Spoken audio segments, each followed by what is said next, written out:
She walked away with 100 million, 50 million today, where she got an Escalade, a Rolls Royce. What if I told you that Nicole Young didn't walk away from Dr. Dre because of the money? That the real reason she left wasn't the mansions, the cars, or even the billion-dollar empire, but something far more personal, far more painful? Because for nearly 25 years, they were seen as one of hip-hop's most unshakable couples. But behind closed doors, the marriage was unraveling, and when the truth finally came out, it left the entire industry shaken. The headlines only scratched the surface. Nicole Young has finally revealed why she had to leave, and it changes everything we thought we knew. When Nicole Young married Dr. Dre in 1996, it seemed like the ultimate hip-hop love story, a powerful producer at the peak of his career and a poised, intelligent woman who brought elegance to the chaos of fame. Dre was still riding the cultural and financial wave of NWA, The Chronic, and his founding stake in Death Row Records. Nicole, a trained lawyer with a calm presence, balanced Dre's explosive success with quiet stability. Together, they created a visual of success that was as alluring as it was deceiving. But Nicole didn't walk into Dre's life by accident. At the time they met, she was still married to NBA player Sedale Threat. Dre, determined and bold, wrote her a letter saying, "Come home to your doctor. I'll take care of you, baby girl." That letter changed everything. Nicole left her husband and married Dre the same year. For the next 24 years, they appeared solid. There were grand anniversary gesture helicopter rides, lavish parties, and appearances at Fashion Week. In interviews, Dre referred to Nicole as his queen. In 2018, he posted a glowing tribute of the two flying out to see Hamilton together. Fans and the industry alike saw them as hip-hop's answer to power couples like Beyoncé and Jay-Z. But even fairy tales can have shadows. Nicole may have been quiet in the public eye, but behind closed doors, things were beginning to fracture. The luxury, the loyalty, the lavish appearances, they masked a growing emotional distance. And no one to know, even their closest friends saw the collapse coming. June 29, 2020, Nicole Young officially files for divorce from Dr. Dre, citing irreconcilable differences. For fans and industry insiders alike, the announcement felt like a bolt from the blue. Just months earlier, the couple had been seen in public smiling and composed at a Tom Ford fashion show with their daughter Truly. No tension, no awkward glances, just the picture of wealth, legacy, and marital longevity. And Dre? In February of that same year, he went on Big Boy's neighborhood radio show, sounding relaxed and proud. He talked about his upcoming birthday and how he planned to keep things low-key. "My wife's gonna do a crab boil for me. We're just gonna kick it in the backyard." There was no hint of impending chaos. If anything, it painted the image of a man content at home, surrounded by love and stability. But hindsight is ruthless. Within days of the filing, the media floodgates opened. Nicole requested spousal support, and headlines claimed there was no prenuptial agreement in place. The narrative shifted fast from a quiet separation to the start of a full-scale legal and emotional war. And just like that, the whispers began. People started speculating. Was it about Dre's billion-dollar empire? Was there cheating? Abuse? Had the emotional cracks finally broken open? Nobody knew for sure, but theories exploded across gossip blogs and social media. To the outside world, they had been the hip-hop version of a power couple, unshakable, private, and classy. But behind the scenes, the story was shifting fast. More than a breakup, this was becoming a high-stakes unraveling. Lawyers, paperwork, press, public opinion. In a single moment, the illusion shattered, and what followed would reveal just how much damage could be hidden behind red carpets and Instagram tributes. This wasn't just a breakup, it was the beginning of one of the most dramatic and high-profile celebrity divorces in recent memory, with emotional scars far deeper than the tabloids ever showed. Then the bombshells started to drop, and they were explosive. In newly surfaced court documents, Nicole Young accused Dr. Dre of repeated acts of domestic abuse throughout their 24-year marriage. Among the most chilling allegations, that Dre held a gun to her head on 2 separate occasions and physically assaulted her, punching her in the face and head in the late 1990s and early 2000s. These weren't vague suggestions of emotional distress. These were detailed, time-stamped claims of trauma. Nicole revealed that she suffered from post-traumatic stress syndrome as a result of the alleged abuse. The accusations sent shockwaves through the public, sparking debates across social media and igniting headlines that made it clear clear, this wasn't just a messy divorce. It was a full-blown reckoning. Dr. Dre, for his part, responded swiftly and aggressively. In a legal declaration, he categorically denied every single allegation. He stated that throughout their entire marriage, Nicole never reported any abuse, never contacted authorities, and never confided in friends or family about any violence. There are no texts, no emails, no photographs, no videos, no police reports, Dre stated. There are no witnesses to her offensive allegations. I realized I didn't know the woman I married. To Dre's supporters, his response was rational, pointing to a total lack of physical evidence. But to others, it raised questions. Should the absence of documentation automatically invalidate a woman's trauma? In the era of Me Too and heightened awareness around intimate partner violence, Nicole's claims were met with both sympathy and skepticism, and it wasn't lost on the public that these weren't the first allegations of abuse ever connected to Dre. In fact, for some, Nicole's statements felt like an echo of a pattern the industry has too often ignored. What had once looked like a classy split between two mature adults was now buried beneath accusations of abuse, gaslighting, and emotional erasure. Suddenly, the divorce was no longer about property, lawyers, or prenups. It had become a public battlefield over truth, control, and credibility. But the most unsettling part? This was just the beginning. Because Nicole's allegations didn't come out of nowhere, they came from a history that had already been written in whispers and wounds. And for those who had followed Dre's career closely, this wasn't new territory at all. To truly understand the weight of Nicole Young's accusations, you have to look back. Because this wasn't Dre's first time at the center of serious abuse allegations. In January 1991, journalist Dee Barnes, host of the hip-hop show Pump It Up, accused Dr. Dre of violently assaulting her at a record release party. According to multiple reports and court records, Dre allegedly slammed her head against a wall, kicked her, and chased her through the venue. The case led to criminal charges, a public apology, and a settlement. But Dre's reputation was already showing signs of fracture. Then came Michelle, Dre's former fiancée and the mother of one of his children. In the 2016 Lifetime biopic Surviving Compton, Michelle claimed that Dre broke her nose, cracked her ribs, and blackened her eyes during their relationship. She said she lived in fear for years and even had to undergo corrective surgery due to the physical damage. And let's not forget Terry B., a former rapper under Ruthless Records, who alleged that Dre punched her in the face at the 1990 Grammy Awards after she released a track challenging the way women were portrayed in hip-hop. For decades, these stories existed in the shadows of Dre's success. They were whispered about in the press, nodded to in documentaries, but rarely addressed head-on, especially not by Dre himself. That changed in 2015.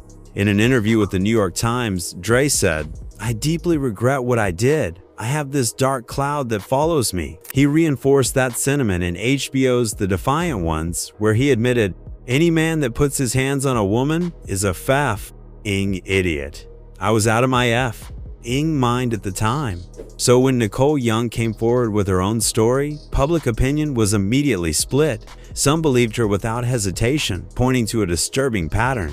Others questioned her motives, accusing her of using Dre's past to leverage a bigger financial settlement. But no matter which side people were on, one thing was undeniable: the past was no longer in the past. It was colliding with the present, and it was demanding to be reckoned with. This is where the divorce saga took a sharp legal turn. In the beginning, many outlets reported that Dr. Dre and Nicole Young didn't have a prenuptial agreement. Nicole's early court filings made no mention of one, and speculation spread like wildfire. If true, that meant Dre's nearly billion-dollar fortune could be split right down the middle. But then Dre dropped a bombshell of his own. He had a prenup. Not only did it exist, but he claimed Nicole signed it willingly back in 1996, and now he was ready to enforce it. Nicole countered with her own stunning claim that yes, she signed the document, but only under extreme pressure. She described feeling coerced, manipulated into protecting Dre's empire before she even had a chance to build a life with him. And in a move that sounded like something straight out of a movie, she said Dre later ripped up the prenup during their marriage in what she called a romantic gestural way of saying, "What's mine is yours." But Dre wasn't having it. He denied ever invalidating the prenup, let alone tearing it up. In legal filings, he emphasized that the document was binding and enforceable. While he did agree to provide spousal support, he insisted it had to be within the limitations of the prenup, no exceptions. And that's when things really got nasty. What started as a personal dispute between former spouses now became a war of credibility. Who was telling the truth? Was Nicole rewriting history to gain more leverage? Or was Dre trying to weaponize a decades-old contract to protect himself at all costs? Fans and legal analysts chimed in across social media and TV panels. Some pointed to Dre's insistence on the prenup as a strategic move to preserve his hard-earned wealth, especially considering his 2014 sale of Beats to Apple for $1,003 billion. Others argued that if Dre truly tore up the prenup, symbolically or otherwise, that act could have legal implications depending on how it was interpreted by the court. The prenup war added a whole new layer to an already volatile divorce. It wasn't just about finances anymore, it was about loyalty, power dynamics, and whether promises made in private could hold up under public scrutiny. Nicole asked the court for $2 million a month in temporary spousal support plus an additional $5 million to cover her legal fees. And just like that, what had already become a messy divorce took a sharp turn into full-blown warfare. Dre was stunned and furious. In his legal response, he painted a very different picture of Nicole's lifestyle post-separation.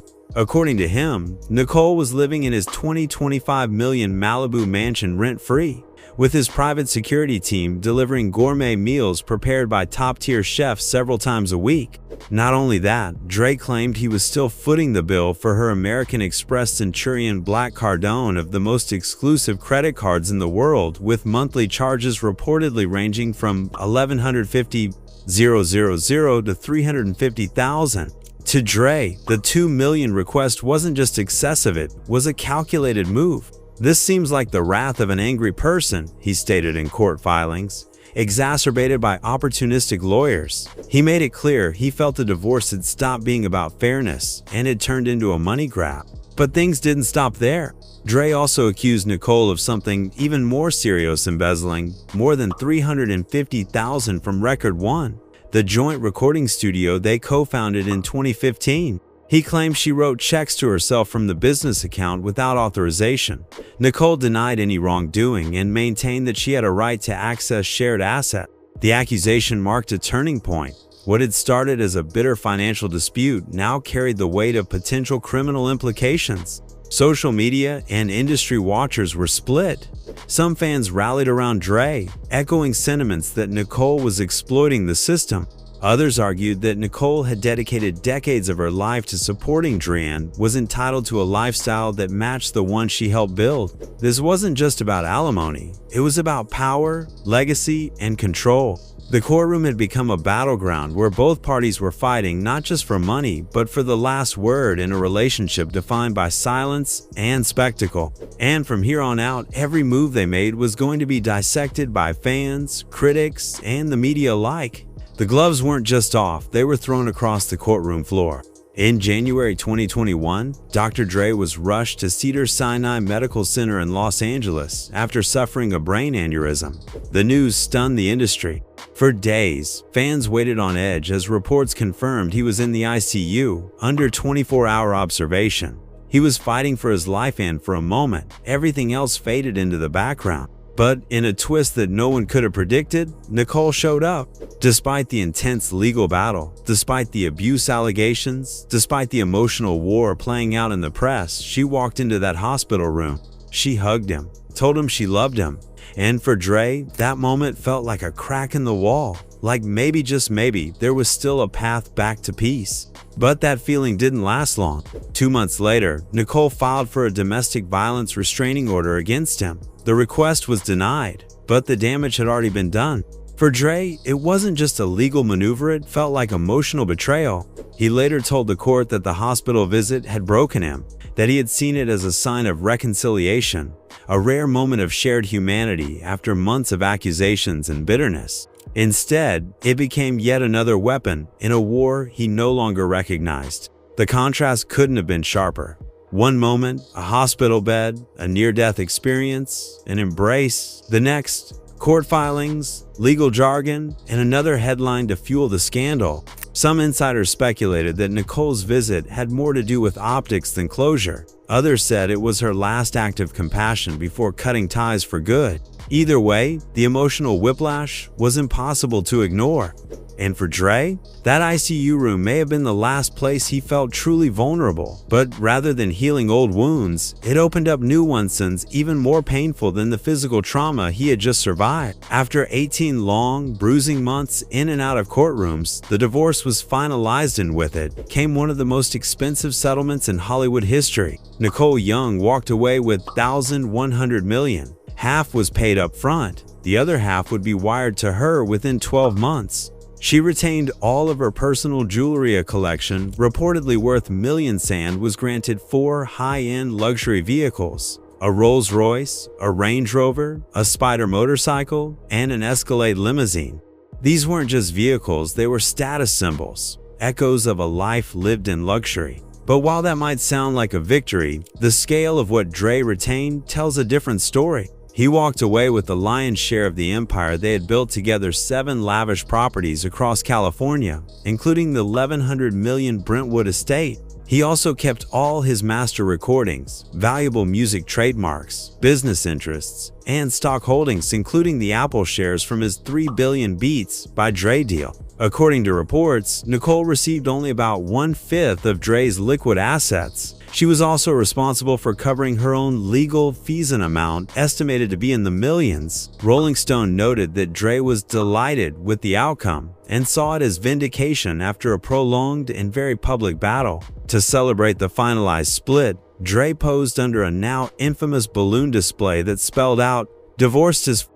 It was bold, unfiltered, and impossible to ignore, a mic drop moment that made it clear the war was over, and Dre believed he had won. But in a story this complicated, the real victory depends on where you're standing. But after all the court battles, media leaks, and jaw-dropping headlines, Nicole Young quietly revealed what really made her leave Dr. Dre. And it had nothing to do with money, fame, or even the abuse alone. It went deeper than any settlement could fix. In her own words, she said, "I lost myself in that marriage." Nicole described what it was like to be slowly erased, not physically, but emotionally. Being with Dre meant living in his world, on his terms, under his spotlight. She felt like a ghost in her own life, silenced by the pressure to keep up appearances and too afraid to speak out. For years, she said she moved through their marriage numb, disconnected from her identity. But everything changed when Dre was hospitalized in 2021 after suffering a brain aneurysm. Nicole visited him in the ICU, and in that vulnerable moment, something inside her shifted. Seeing him hooked up to machines, fragile, human, made her realize just how far she'd disappeared. "I wasn't going to die being loyal to someone who didn't protect me," she said. It wasn't just about surviving the relationship, it was about surviving herself. And in that moment, she chose to walk away for her peace, for her power, and finally, for her voice. So now that Nicole Young has allegedly told her side, was she a gold digger playing the long game? Or a woman trapped in a mansion fighting for her identity? Let us know what you think in the comments, because if this is what she's willing to say publicly, imagine what we still don't know. And remember, in Hollywood, the truth isn't just painful, it's profitable.